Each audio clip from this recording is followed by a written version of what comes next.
bienvenue pour cette série de webinaires organisés par Cinda avec ses membres partenaires.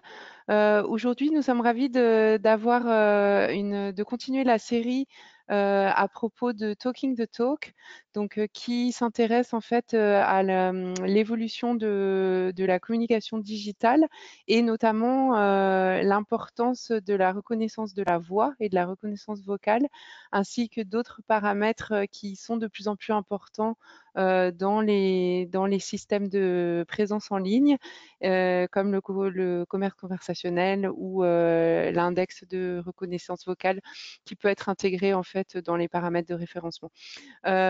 Je voulais juste vous présenter aujourd'hui. Donc, nous aurons deux orateurs qui vont se relayer pour vous présenter ce webinaire. Donc, tout d'abord, Jessica Cooper, qui est Strategic Partner Growth Manager chez Uberall. Et en complément, Thierry Crépin, Director of Operations Europe chez Boostability. Donc voilà, merci beaucoup de participer à ce webinaire avec Cinda. Et je vais du coup laisser la parole à Jessica pour la suite du webinaire. Si vous avez des questions, juste un point, si vous avez des questions, vous avez dans le dashboard la possibilité de poser des questions directement, de les écrire. Et on fera un petit point à la fin. Si vous avez certaines questions auxquelles Jessica ou Thierry n'auront pas répondu, vous pouvez également les poser à la fin. Voilà. Merci beaucoup, Jessica. À toi. Merci Stéphanie. Eh bien, bonjour tout le monde. Alors effectivement, une conversation a débuté à 3 niveaux distincts du cycle de vente et c'est vraiment sur le point de changer le cours du marketing, on va dire SEO. Donc ce n'est pas une discussion seulement entre spécialistes du marketing comme nous, ce sont vraiment 3 conversations rendues possibles par la technologie entre acheteurs et puis les marques sur quoi, où, quand et comment acheter. Donc ces 3 conversations, c'est vraiment la bataille sur la recherche vocale pour se mettre en position zéro du point de vue du commerce. Les avis et les notes clients, donc la gestion de la réputation, notamment après la vente, qui potentiellement pousse les prospects plus loin dans le cycle de vente ou comment s'engager avec les clients dans un vrai dialogue après la vente. Et enfin, depuis plus récemment, donc le commerce conversationnel ou les chatbots qui sont utilisés à différents points de conversion. C'est de ça qu'on aimerait parler aujourd'hui. Alors, tout d'abord, qu'est-ce que la recherche vocale? Tout simplement de la recherche faite par la voix. La différence, cependant, c'est que c'est beaucoup plus complexe. Les questions posées par vous et par moi retournent des résultats bien plus précis, voire un résultat. Et par conséquent, ça demande des données de meilleure qualité et bien mieux structurées que ce qu'on a aujourd'hui.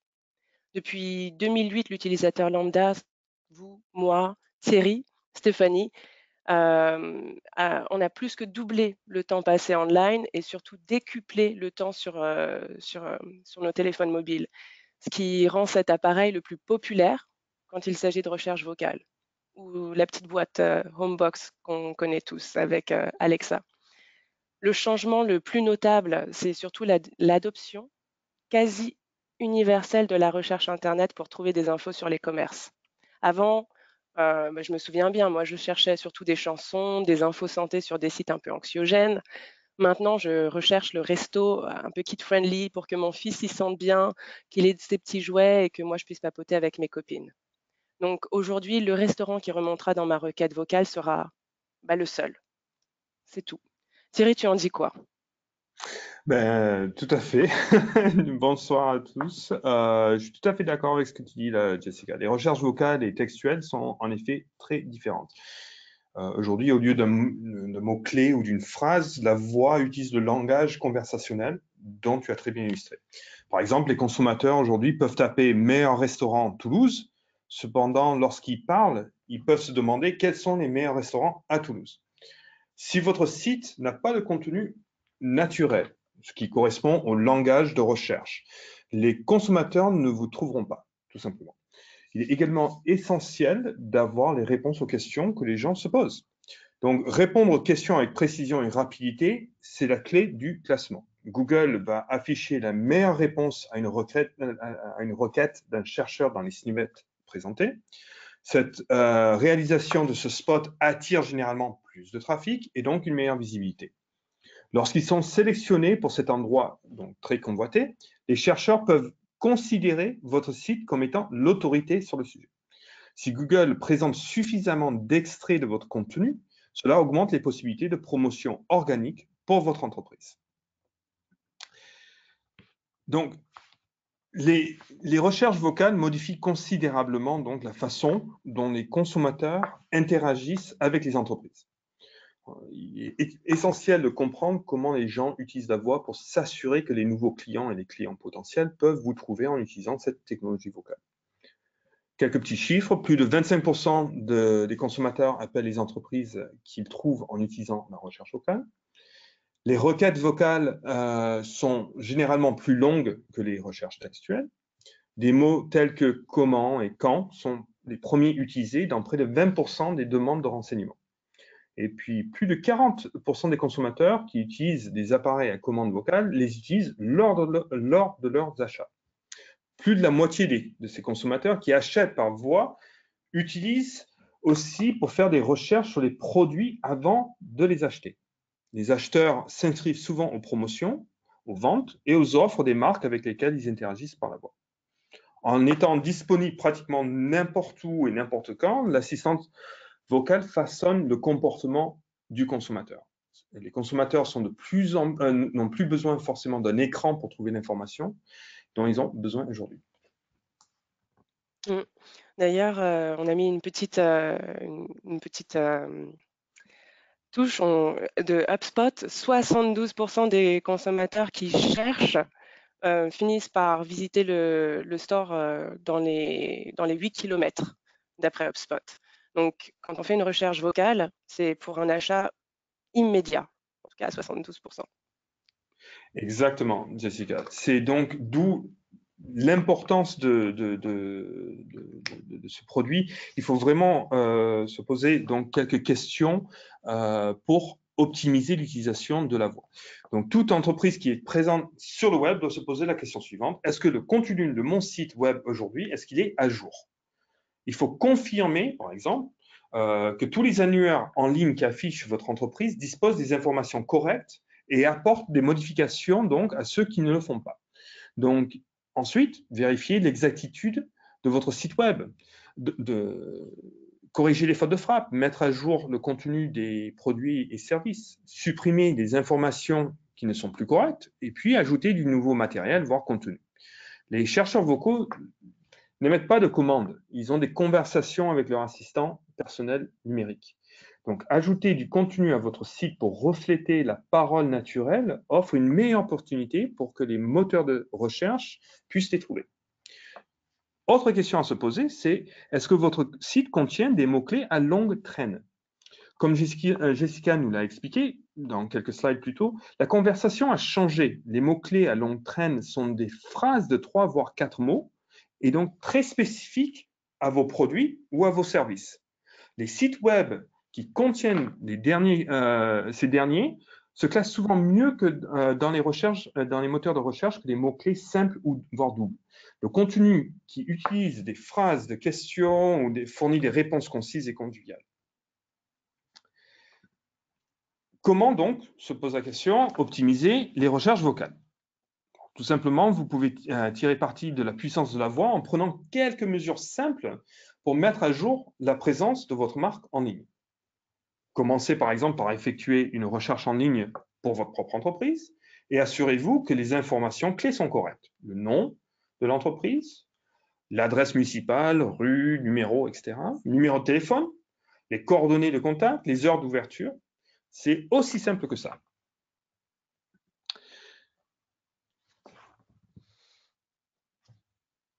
À toi, Jessica. Oui. Oui, pardon. Alors effectivement, hein, comme tu dis, c'est vraiment simple, mais ça veut dire quoi d'être prêt pour la voix? Donc plein d'experts ont fait de la voix leur cheval de bataille, sans toutefois donner des résultats d'analyse pertinents ou les clés pour se préparer, comme vient de le faire Thierry. Ok, donc on préconise l'optimisation de la recherche vocale depuis un certain temps. Plusieurs tentatives ont été faites pour fournir des facteurs de classement exhaustifs pour la recherche vocale. Pourtant, il n'existe pas de paramètres ou de définition concrète qui soient largement acceptés. Du coup, du côté Uberal, on a fait une grande recherche. Je pense que la plupart des auditeurs qui sont là aujourd'hui ont probablement lu notre rapport aussi. Où effectivement, on a analysé 1 million de commerces. Ce qu'on en a déduit, en tout cas, c'est que lorsqu'un utilisateur recherche verbalement des renseignements commerciaux dans sa région, effectivement, l'exactitude des renseignements dans certains répertoires clés déterminera si une entreprise est recommandée en position 0. Cependant, voilà, il n'existe pas de normes vocales universelles. Il n'y a pas de recette magique, si ce n'est qu'il faut avoir du langage, des mots-clés qui s'adaptent au langage naturel utilisé par les consommateurs.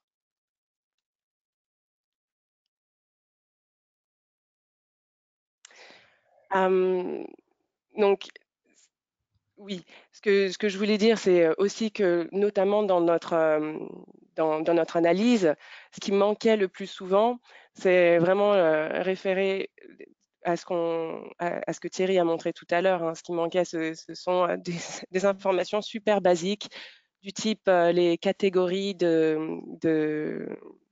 auxquelles appartiennent les commerces, du type les horaires d'ouverture, des choses vraiment, vraiment simples et qui pourtant ne sont pas là et qui font qu'un consommateur ne nous trouve pas. Ne nous trouve pas. Donc, j'ai envie de vous demander si c'était votre commerce, ne voudriez-vous pas que ces erreurs soient réparées immédiatement? Oui, c'est d'ailleurs surprenant, non, Jessica, parce que on dit souvent que le marketing digital est devenu tellement compliqué, et alors que c'est des choses les plus simples qui vont avoir le plus gros impact. Oui, absolument, absolument. Et la plupart des entreprises, notamment, sont des PME, des TPE, des PME. Et pourtant, dans notre analyse, nous avons constaté que seulement un quart de ces entreprises étaient prêtes pour la recherche, qui étaient prêtes pour la recherche vocale, étaient des PME. C'est souvent parce qu'ils essaient de le faire eux-mêmes. Et malheureusement, on a plusieurs annuaires en ligne, on a un site peut-être ou peut-être pas. Tout ce que ça veut dire, c'est pas que c'est la fin du monde. Bien au contraire, ça veut dire que c'est une très bonne opportunité pour les marketeurs, notamment, de les aider à se préparer à la recherche dans le sens large et à la recherche vocale, parce que c'est le plus important. Enfin, c'est pas le plus important, mais en tout cas, ça va devenir de plus en plus important dans les années à venir. Et je le vois bien moi-même, puisque j'utilise beaucoup de recherche vocale pour ça. Seulement 4% des commerces ont des renseignements exacts sur les 3 principaux annuaires qui sont Google, Yelp, TripAdvisor, etc. Et, 4%, c'est un peu surprenant, effectivement. Mais bon, il y a de quoi optimiser, il y a de quoi faire et ça ne devrait pas être aussi difficile à réaliser pour les PME que pour les moyennes ou les grosses entreprises. Puisque finalement, quand on y pense, elles n'ont qu'un seul site à gérer. Et c'est là où le bas blesse, ce sont les annuaires. Pourtant, ce sont celles qui sont les moins susceptibles d'être prêtes pour la recherche vocale. Donc, pour les marketeurs, servir le marché des PME et des TPE est une énorme opportunité. C'est le message.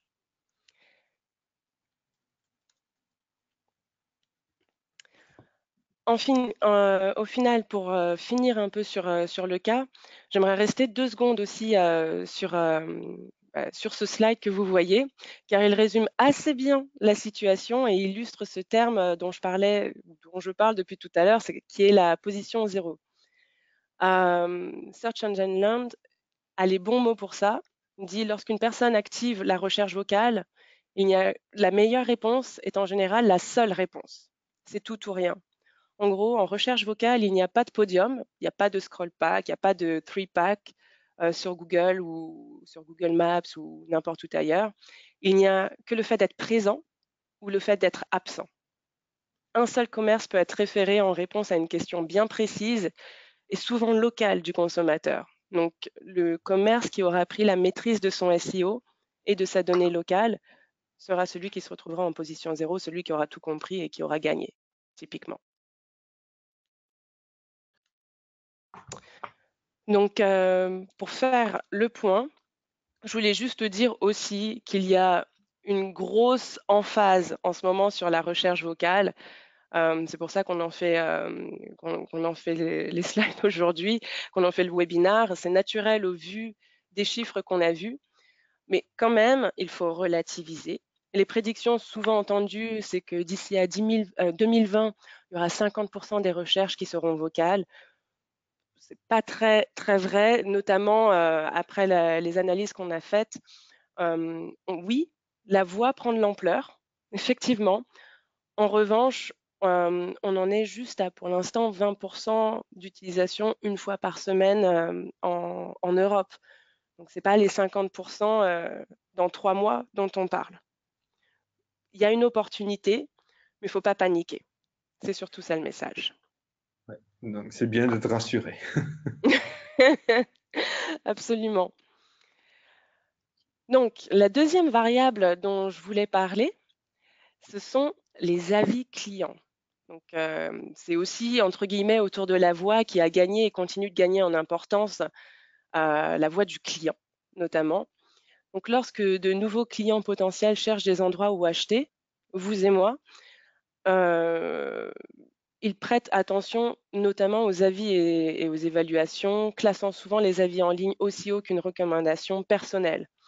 Nous partagerons certaines de ces données d'enquête un peu plus tard, mais ça montre notamment comment les entreprises qui sont proactives dans la gestion de la réputation en ligne peuvent voir des résultats sur leurs résultats financiers, tout simplement. Aujourd'hui, les marques se font concurrence pour attirer des consommateurs qui se tournent de plus en plus vers la recherche locale et vocale, bien sûr, pour satisfaire leurs besoins d'achat. Donc les avis ont uniformisé les règles du jeu pour devenir le facteur de confiance, d'action et de décision le plus important des consommateurs. Donc, ce dont on parle vraiment maintenant, c'est du off, on, offline dont nous voyons l'émergence, vraiment, hein. Donc, le message, encore une fois, aux entreprises, notamment aux PME, c'est que le café-restaurant local peut être visible dans les recherches locales que Starbucks, la marque mondiale, avec une bonne gestion des critiques, normalement, a en prédominance. Donc, peu importe combien Starbucks dépense en publicité au plus haut niveau, au local, le café d'à côté, s'il a de bons avis, il remontera. Alors, encore une fois, les avis clients sont-ils vraiment pertinents, importants, suivis? J'ai envie de vous retourner la question. Qu'en dites-vous? Je sais que moi, mon comportement a changé. Il y a 1 ou 2 ans encore, je faisais pas totalement attention aux autres. Je suis un individu, je sais ce que j'aime, je sais comment je l'aime. J'aime les restos, les hôtels, etc. Notamment, je voyage énormément pour le business. C'est indispensable que je sache ce que je veux. Mais j'ai envie de dire que maintenant, la facilité de regarder le nombre d'étoiles et les quelques premiers avis, mon, mon œil qui passe du petit déjeuner buffet ennuyeux de la photo de l'hôtel à la photo prise finalement par le client d'avant-hier fait la différence. Aujourd'hui, presque 90% des consommateurs n'ont pas pris de décision sur une marque ou une autre quand ils font leurs recherches.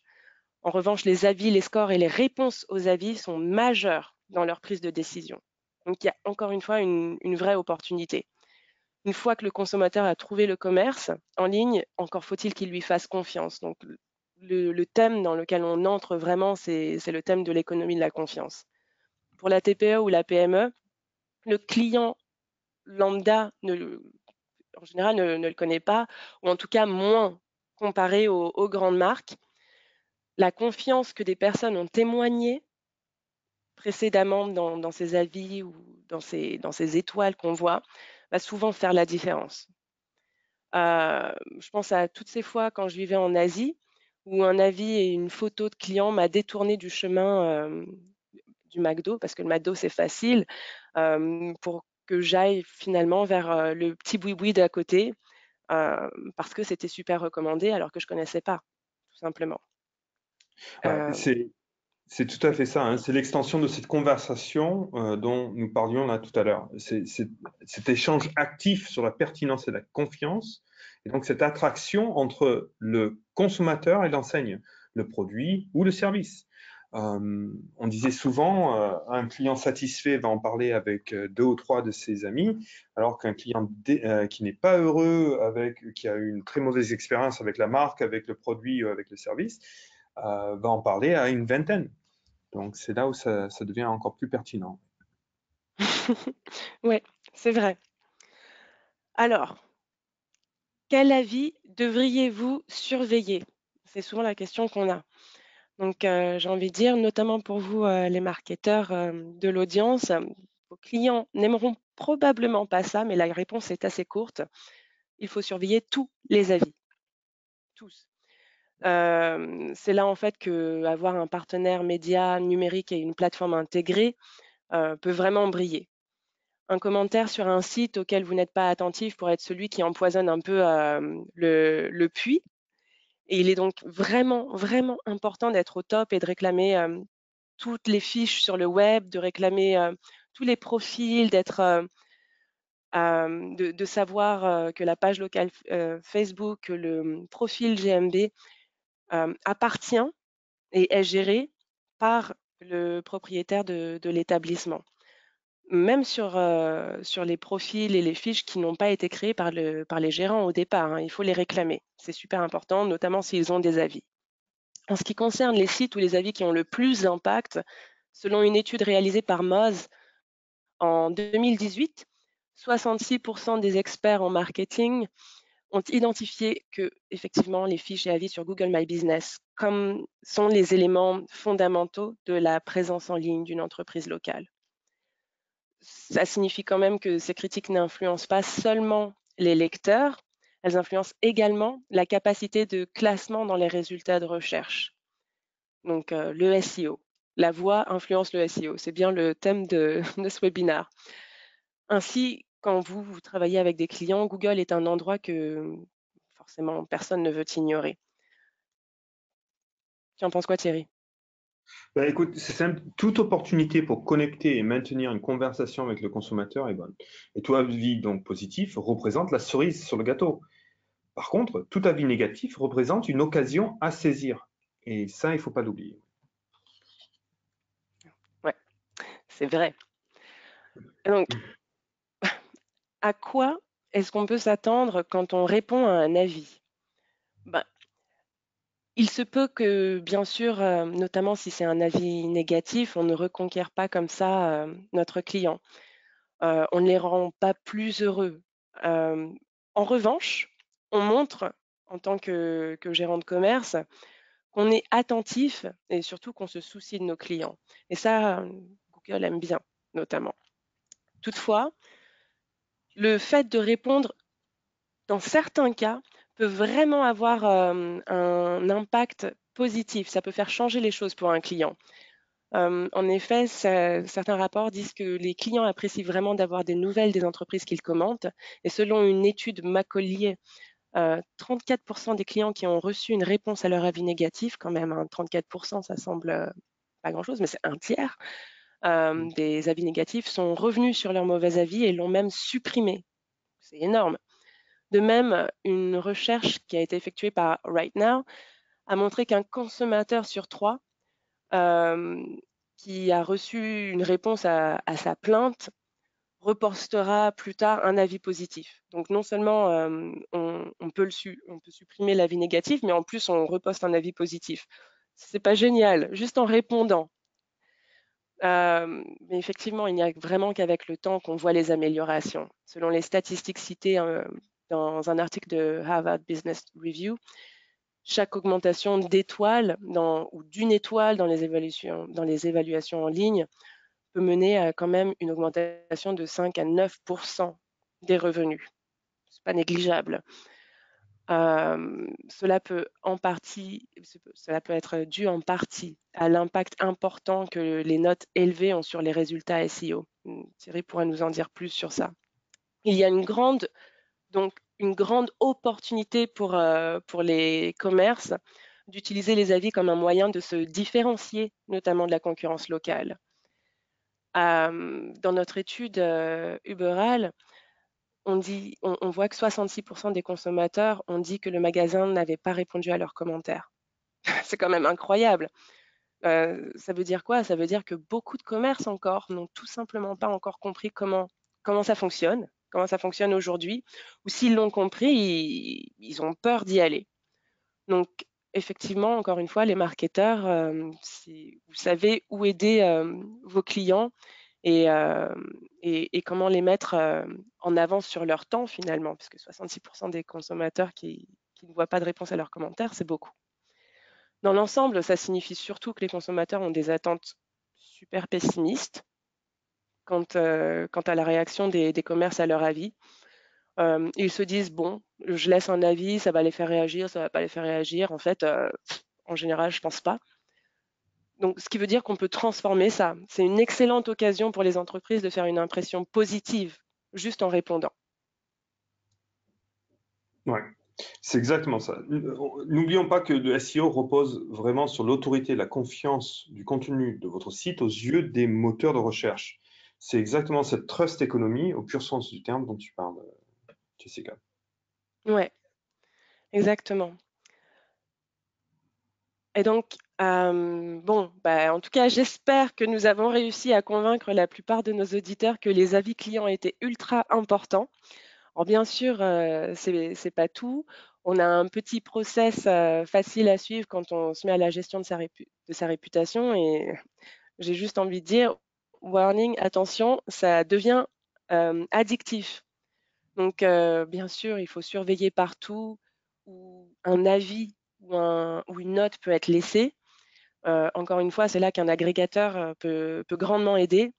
Il faut mesurer et définir des objectifs comme des petits objectifs tout simples, maintenir mes 5 étoiles, remonter de 3 à 5, comprendre de quoi sont constitués les avis négatifs pour ne plus en avoir d'ici la fin du trimestre. C'est ce qu'on recommande, nous, souvent avec nos propres clients, et c'est facile à mettre en place finalement. Ensuite, on répond, on regarde ce qui fonctionne, on enregistre des templates, on voit que ceux qui ont des impacts positifs, on les réutilise, on les améliore. Voilà, tout ça aussi, ça se mesure dans le temps surtout. Et puis, on évalue pour savoir si on a atteint nos objectifs, bien sûr. Pour la petite histoire, je voulais juste te dire qu'un de nos grands clients à Uberal a utilisé l'analyse des avis négatifs pour dériver d'où venait le sentiment, en fait, en pensant que c'était dû au core business. Et en fait, pas du tout. Pas du tout. C'était dû au side business. Et ils se sont rendus compte que c'était un manque à gagner parce que le core business, c'est une entreprise de, euh, pardon, de stations, de petrol stations. Et donc, leur core business, c'est bien sûr de fournir de l'essence. En revanche, c'est pas ça du tout qui posait problème, c'est juste que le car wash ne fonctionnait presque jamais. Et c'est drôle parce qu'au final, c'est peut-être pas leur core business, mais il y a c'est le business le plus profitable. Donc, en gérant ça et en gérant la logistique, ils ont pu se ramener du revenu. Donc, vraiment, vraiment, il n'y a pas seulement écouter la voix du consommateur, c'est vraiment écouter tout ce qu'il a à dire. Et parfois, c'est surprenant et ça génère du revenu. Voilà, en conclusion sur les avis. Voilà. Donc, ah oui, alors, j'aime bien cette petite phrase de Tom Goodwin de Publicis qui dit: N'est-il pas ironique que nous dépensons des milliards à essayer de discuter avec nos consommateurs et dans les rares moments où nous y parvenons, nous considérons cela trop cher. C'est le comble, Donc, ouais. Mais oui, c'est donc c'est drôle et en fin de compte, ça n'a pas besoin de coûter cher. Le commerce conversationnel, ou les chatbots, hein, ça consiste à offrir notamment de la facilité, de la personnalisation et de l'aide à la décision pendant que les gens sont en mouvement, et qu'ils n'ont qu'une attention partielle à partager. Donc les chatbots, ça ouvre une nouvelle voie d'achat, en gros. On aide le client à envisager, à se convertir, à se connecter à la marque ou au commerce en tout cas. Ils sont souvent utilisés sur plusieurs points de conversion du site, comme la page tarification, la page produit, n'importe où. Moi, je me souviens quand j'étais à Singapour, les chatbots étaient sur mon site bancaire, sur mon app Groupon et même sur mon site de déclaration d'impôt. Donc, vraiment, on peut en mettre un peu partout. Le tout, c'est de savoir les utiliser à bon escient. Je pense que le chiffre à retenir ici, c'est vraiment 82% des visiteurs de sites se convertissent en acheteurs s'ils ont d'abord eu une interaction. Une réponse, une seule, sur un chatbot peut augmenter la conversion de 50% déjà. Donc, c'est encore une fois une, euh, une opportunité à ne pas laisser passer. Ouais.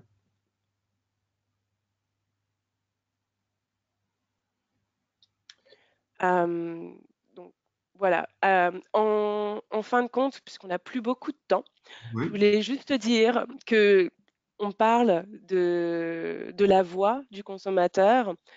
Et bien sûr, le chatbot, ça ne fait pas tout.